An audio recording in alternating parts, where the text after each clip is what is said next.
दोस्तों, कहानी की शुरुआत साल 1997 से होती है, जहां पर एक गाड़ी में एक जिन नाम के लड़के की आंख खुलती है। हर समय जिन अपनी माँ, अपने पिता और अपने बड़े भाई यूसुफ के साथ रहता है। तभी हमें पता चलता है कि ये सब लोग दोस्तों एक नए घर में शिफ्ट हो रहे हैं। जब वो अपने नए घर पर पहुंचते हैं तो जिन को ये घर जाना पहचाना सा लगता है, जबकि उसने तो इस घर को पहले कभी देखा ही नहीं था। उसे ऐसा लगता है जैसे उसने इस घर को अपने अतीत में देख रखा हो। फिर हमें बताया जाता है कि जिन का भाई यूसुफ हमेशा से ही अपनी क्लास का टॉपर था और उसने अपनी ग्रेजुएशन भी एक टॉप यूनिवर्सिटी से की थी। वो खेल कूद में भी दोस्तों काफी परफेक्ट था, जिसने उसे लड़कियों के बीच काफी पॉपुलर बना दिया था। यूसुफ किसी भी तरह का कोई नशा नहीं करता था। वहीं दूसरी तरफ जिन एक एवरेज बच्चा था और उसे अक्सर मेंटल ब्रेकडाउन होते रहते थे, जिसके लिए उसे रोज दवा लेनी पड़ती थी। जिनको लगता है कि उसके झंझट भरे जीवन में अगर वो किसी चीज पर गर्व कर सकता है तो वो सिर्फ उसका भाई यूसुफ है। एक साल पहले कार एक्सीडेंट में यूसुफ का पैर टूट गया था, जिसके कारण अब वो लंगड़ा कर चलता है। जिन और यूसुफ को एक साथ एक ही कमरे में रहना पड़ेगा दोस्तों क्योंकि पिछले मकान मालिक ने अभी तक उस एक छोटे से कमरे को खाली नहीं किया था जिसमें यूसुफ रहने वाला था। रात को डिनर के समय जिन को ऊपर के उसी छोटे कमरे से कुछ आवाज सुनाई देती है, लेकिन उसका परिवार ऐसी कोई आवाज सुनने से मना कर देता है। बाद में उसी रात जिन को दोबारा उसी कमरे में तेज आवाज सुनाई देती है। फिर वो तहकीकात करने के लिए आगे बढ़ता है, लेकिन इससे पहले कि वो अंदर जा पाता उसका भाई यूसुफ उसे रोक लेता है। अब यूसुफ अपने छोटे भाई को बारिश में घुमाने बाहर ले जाता है। दोनों भाई पास ही की एक पहाड़ी की चोटी पर जाते हैं। जब वो दोनों मौसम का आनंद ले रहे होते हैं तो अचानक यूसुफ के पास उसके पिता का फोन आ जाता है और वो उसे जल्द से जल्द घर बुलाते हैं, जिसके कारण उसे जिन को पहाड़ी पर अकेला छोड़कर जाना पड़ता है। घर वापस जाते समय कुछ बदमाश यूसुफ को चारों तरफ से घेर लेते हैं और उसे किडनैप करने की कोशिश करते हैं। यूसुफ उन्हें मुंह तोड़ जवाब देता है और तभी इसी बीच जिन की नजर इस झगड़े पर पड़ती है। जिन अपने भाई को बचाने की पूरी कोशिश करता है, लेकिन बदमाश यूसुफ को ले जाने में कामयाब हो जाते हैं। घबराया हुआ जिन घर वापस आता है और मानसिक तनाव से बाहर निकलने के लिए सबसे पहले इस हादसे के बारे में अपने माता पिता को बताता है। फिर जिन एक सपना देखता है जिसमें किसी से मोटे तौर पर पूछताछ की जा रही थी। तभी अचानक जिन की आंख खुल जाती है और वो अपने आप को माता पिता के बगल में पाता है। अगले सीन में जिन डिटेक्टिव से बात करता है और उन्हें किडनैपर्स की वैन का नंबर बताता है। हालांकि डिटेक्टिव्स बताते हैं कि ऐसा कोई नंबर तो मौजूद ही नहीं है। इसी तरह कई दिन बीत जाते हैं, लेकिन परिवार के पास फिरौती के लिए कोई भी कॉल नहीं आता। एक दिन जिन को उस छोटे से कमरे से वही आवाज वापस सुनाई देती है और उसे किसी से पूछताछ की जाने वाला सपना दोबारा से दिखाई देता है। तभी अचानक 19वें दिन यूसुफ सही सलामत घर लौट आता है। हालांकि उसे पिछले 19 दिनों से कोई भी घटना याद नहीं थी। डॉक्टर्स का मानना है कि ये एक भूलने की बीमारी के कारण होता है और इसमें परिवार सिर्फ एक चीज कर सकता है और वो है इंतजार। उस रात जिन यूसुफ को घर से बाहर निकलते हुए देख लेता है। अगले दिन किसी कारणवश जिन अपनी दवा लेना भूल जाता है।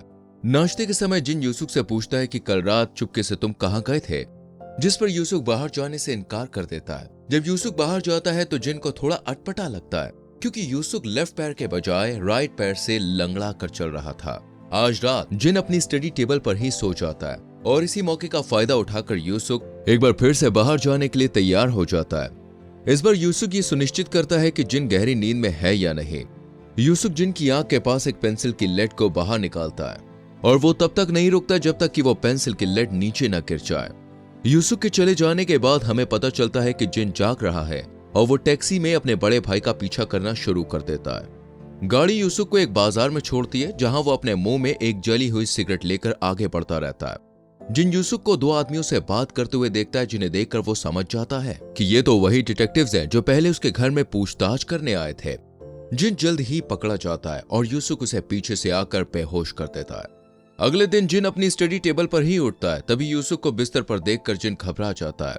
वो जल्दी से अपने आप को बाथरूम में बंद कर लेता है। तब यूसुफ जिन से पूछता है, तुमने खुद को बाथरूम में बंद क्यों कर लिया?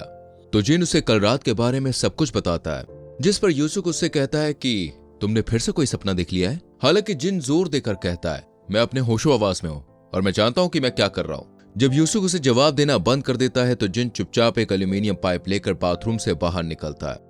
हालांकि जल्द ही यूसुफ उस पर हावी हो जाता है और उसे शांत करने की कोशिश करता है। यूसुफ उससे कहता है कि पेंसिल से लेकर टैक्सी तक जो कुछ भी तुम कह रहे हो वैसा कुछ भी नहीं हुआ है। फिर यूसुफ जिन से पूछता है कि कल तुमने अपनी दवाई ली थी, जिसे सुनकर जिन शांत हो जाता है क्योंकि उसे याद आता है कि कल उसने अपनी दवाई नहीं ली थी। फिर जिन अपनी दवाई लेता है और यूसुफ दोबारा बाहर चला जाता है। यूसुफ के बाहर जाने के बाद जिन पढ़ाई करने के लिए अपनी स्टडी टेबल पर जाता है, तभी उसे वहां पर एक टूटी हुई पेंसिल लेड दिखाई देती है। अब जिन को यकीन हो जाता है कि यूसुफ उससे झूठ बोल रहा था। जिन फिर से सबके बारे में अपनी माँ को बताता है, जिस पर उसकी माँ उससे कहती है, मैं इसके बारे में तुम्हारे पापा से जरूर बात करूंगी। लेकिन जिन कहता है, हमें और सबूत इकट्ठे करने चाहिए। हालांकि बाद में उस रात जिन चुपके से अपनी माँ को यूसुफ से उसके बारे में बात करते हुए सुन लेता है। अब जिन को पता चल जाता है कि ये उसका असली परिवार नहीं है और ये लोग उसका परिवार होने का सिर्फ ढोंग कर रहे हैं। तभी जिन की माँ को बाहर जिन के मौजूद होने का एहसास होता है। फिर वो चेक करने के लिए जिन के कमरे की ओर जाती है, लेकिन जिन किसी तरह सही समय पर अपने बिस्तर पर वापस आने में कामयाब हो जाता है। उसकी माँ के जाने के बाद जिन खिड़की से कूदकर घर से बाहर निकल जाता है और इस प्रक्रिया के दौरान उसे चोट भी लग जाती है। तभी बाहर उसकी मुलाकात उसके नकली पिता से होती है और कुछ ही देर में जिन की माँ भी बाहर आ जाती है। जब जिन के पिता उसे रोकने की कोशिश करते हैं तो जिन उन्हें धक्का देकर भाग जाता है। जिन की माँ जल्दी से एक गुंडे को उसके पीछे भेजती है, लेकिन जिन किसी न किसी तरह से पुलिस स्टेशन पहुंच ही जाता है और उस गुंडे से पीछा छुड़ाने में वो कामयाब हो जाता है। फिर जिन पुलिस को पूरा माजरा बताता है और वो पुलिस डेटाबेस में उसका नाम खंगालती है। वो बताते हैं कि जिन का जन्म 1977 में हुआ था और वो 41 साल का है। हालांकि जब जिन जोर देकर कहता है कि वो 41 साल का नहीं 21 साल का है, इस पर एक पुलिस अधिकारी उससे पूछता है कि चलो तुम ये बताओ कि ये कौन सा साल है, जिस पर जिन जवाब देता है कि ये 1997 है। लेकिन अधिकारी ये खुलासा करता है कि ये 1997 नहीं 2017 है।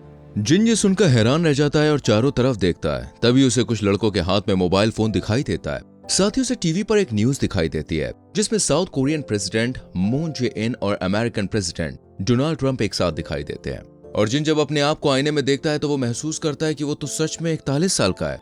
कंफ्यूज जिन अपने नकली परिवार का सामना करने के लिए घर वापस आ जाता है। घर में उसे उसी छोटे कमरे से रेडियो की आवाज आती है जिसे अब एक क्राइम सीन में बदल दिया गया था। तभी जिन का परिवार उसके सामने आता है और उसका भाई होने का नाटक करने वाला लड़का जिन को बताता है कि जिस कमरे में वो खड़े हैं उस कमरे में 20 साल पहले एक टीनेज लड़की और उसकी मां की हत्या कर दी गई थी। जब पुलिस कई सालों तक हत्यारे को पकड़ने में नाकाम रही तो मामला ठंडा पड़ गया। इसलिए पीड़ितों के परिवार ने हत्यारे को ढूंढने के लिए नकली यूसुफ को काम पर रखा। फिर थोड़ी तहकीकात करने पर उस हत्यारे की पहचान जिन के रूप में हुई। यहाँ से सीन फ्लैशबैक में शिफ्ट होता है जहां हमें दिखाया जाता है कि उस हत्या करने वाली बात को कबूल करने के लिए जिन को किडनैप कर लिया गया था और उसे बुरी तरह से पीटा गया था, लेकिन जिन ने अपनी बेगुनाही बरकरार रखी। साइकेट्रिस्ट पार्क काका जिन का फर्जी पिता इन्वेस्टिगेशन टीम को बताता है कि जिन अपनी याददाश्त खो चुका है क्योंकि ये घटना बहुत ही दर्दनाक थी।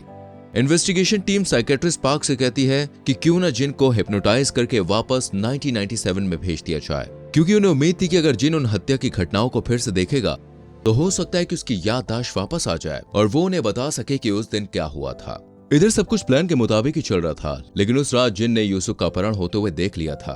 दरअसल यूसुफ को धोखाधड़ी के केस में गिरफ्तार किया गया था और वो 19 दिनों तक भी इसलिए गायब था क्योंकि उतने समय में वो जेल में था। पर फिर 19 दिन पूरे होने के बाद वो जमानत पर बाहर आ गया। तभी इस बात का खुलासा होता है कि उस छोटे से कमरे से आ रही आवाज किसी और की नहीं बल्कि उन इन्वेस्टिगेटिंग ऑफिसर्स की थी जो वहां पर काम कर रहे थे। अब कहानी वापस प्रेजेंट में आ जाती है। यूसुफ जिनको एक ऐसी जगह ले जा रहा था जहां उसे उन 2 मासूम जानों की मौत की कीमत चुकानी पड़ेगी। जिन अपनी बेगुनाही बरकरार रखता है और वैन से बाहर कूद जाता है।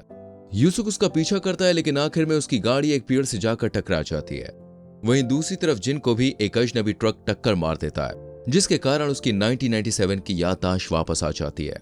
यहाँ से सीन शिफ्ट होता है और हमें 1997 में फिल्म का शुरुआती सीन दिखाया जाता है। उस समय जिन अपने असली माता पिता और अपने बड़े भाई यूसुफ के साथ था। तभी अचानक एक कार एक्सीडेंट में दोस्तों उसके माता पिता की मौत हो जाती है और उसका बड़ा भाई यूसुफ बुरी तरह से घायल हो जाता है।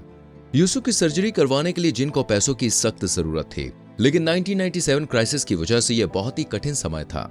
हताश जिन नौकरी की तलाश में ऑनलाइन जाता है जहां एक अनजान व्यक्ति उसे मैसेज करता है कि अगर वो किसी की पत्नी को मार देता है तो वो उसे मुंह मांगी रकम देने का वादा करता है। लेकिन जिन को घर में मौजूद बाकी 2 बच्चों को बिल्कुल सुरक्षित छोड़ना होगा।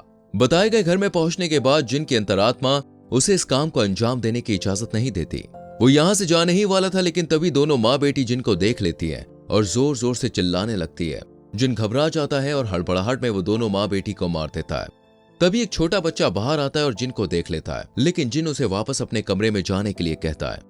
जैसे ही जिन इस घर से आने लगता है तो उसे पता चलता है कि ये तो उसी डॉक्टर का परिवार है जो उसके भाई यूसुफ का इलाज कर रहा था। अब जिन उस अनजान आदमी से मिलता है जो कि असल में उसके भाई का डॉक्टर था, और अब जिन ये जानने की कोशिश करता है कि ये डॉक्टर अपने ही परिवार को क्यों मरवाना चाहता था।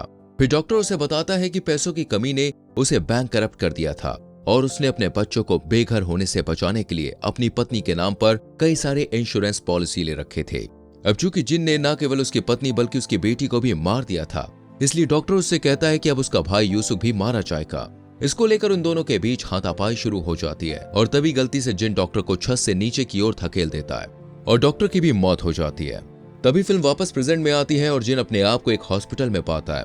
जो लड़का जिन को वैन में कहीं लेकर जा रहा था वो उस दुर्घटना में किसी तरह से बच गया था और वो जिन को जहर देकर मारने की कोशिश करता है, लेकिन तभी जिन उससे कहता है कि मेरी याददाश्त वापस आ चुकी है। तभी वो लड़का खुलासा करता है कि वो वही छोटा बच्चा है जिसे जिन ने 20 साल पहले उसकी माँ और उसकी बहन को मारने के बाद छोड़ दिया था। उसके माता पिता और उसकी बहन के गुजर जाने के बाद उसके रिश्तेदारों ने उनके सारे पैसे हड़प लिए थे और एक अनाथालय में थोड़ा बड़ा होने के लिए छोड़ दिया था। वो जिन से कहता है कि उस दिन तुमने मुझे क्यों नहीं मारा, काश तुमने उस दिन मुझे मार दिया होता तो आज मुझे ये दिन देखना नहीं पड़ता। और वो जिन से पूछता है कि क्या उन हत्याओं की प्लानिंग उसके पिता ने बनाई थी, जिस पर जिन उसे झूठ बोलता है और पूरी जिम्मेदारी खुद पर ले लेता है, लेकिन वो लड़का उस पर विश्वास नहीं करता। अब चूंकि जिन को एहसास हो जाता है कि सच में उसने एक मासूम परिवार की जान ली थी, इसलिए वो खुद को एक जहरीली सुई इंजेक्ट कर लेता है जिससे उसकी मौत हो जाती है। वहीं दूसरी तरफ उस लड़के को भी अब अपने परिवार के असली हत्यारे के बारे में पता चल चुका था, इसलिए वो भी हॉस्पिटल की खिड़की से कूदकर आत्महत्या कर लेता है और यहाँ पर फिल्म खत्म हो जाती है। दोस्तों, ऐसी और वीडियोस देखने के लिए हमारे चैनल फिल्म एडिक्ट को सब्सक्राइब जरूर करें और बेल आइकॉन प्रेस करना ना भूलें, जिससे आने वाली वीडियोस आपसे मिस ना हो। मिलते हैं अगली वीडियो में। Bye bye.